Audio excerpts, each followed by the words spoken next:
बहुत समय पहले की बात है। एक बगुला था, वह धूर्त था। वह अब बूढ़ा हो गया था। सरोवर के पास के सभी जीव जंतु उससे बगुला दादा कहकर पुकारते थे। बगुला बूढ़ा होने के कारण शिकार नहीं कर पा रहा था।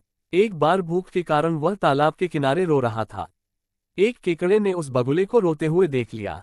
केकड़ा बगुले के पास आया और उससे पूछने लगा, दादा बगुला, क्या बात है? आप बड़े परेशान लग रहे हो और रो भी रहे हो। बगुला अगर केकड़े को सच बतला देता तो सरोवर के सारे जीव बगुले का मजाक बना लेते।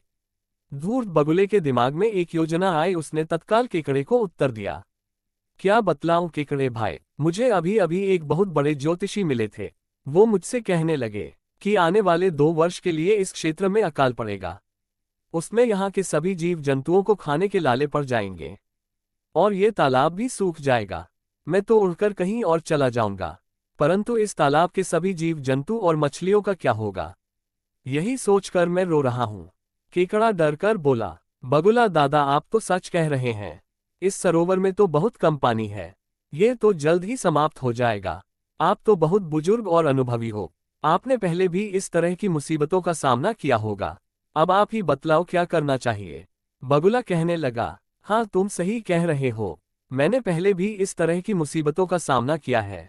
मैं तो उड़कर कहीं दूसरे देश चला जाऊंगा, परंतु मुझे चिंता इस सरोवर में रहने वाले जीवों की है, जो हमेशा दुख सुख में मेरे साथ रहे।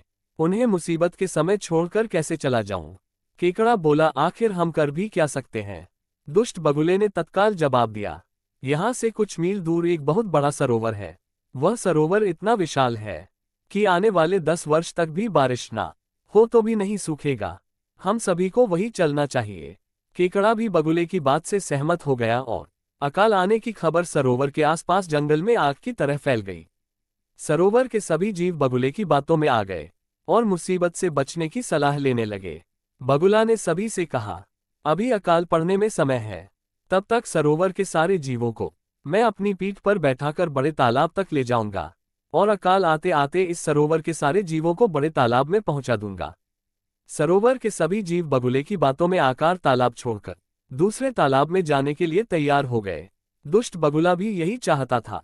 दुष्ट बगुला प्रतिदिन किसी न किसी जीव को तालाब से अपनी पीठ पर बैठाकर ले जाता और एक पहाड़ी पर गिराकर उसे मार देता और खा जाता था। कई दिनों तक बगुला इसी तरह मछलियों और तालाब के दूसरे जीवों को मार देता और खा जाता था और मौत से अपना जीवन जी रहा था। एक दिन केकड़ा बगुले के पास पहुंचा और बोला, बगुला दादा, सबसे पहले अकाल के बारे में अपनी चर्चा हुई थी। अभी तक आपने कई मछलियों और जीवों को बड़े सरोवर भेज दिया है, परंतु मुझे अभी तक नहीं भेजा है। कृपया मुझे भी जल्द से जल्द वहां भेज दें। बगुला भी सोचने लगा कि कई दिनों से मछलियां खा रहा हूं, क्यों ना आप केकड़े का स्वाद चखा जाए। बगुला तत्काल तैयार हो गया।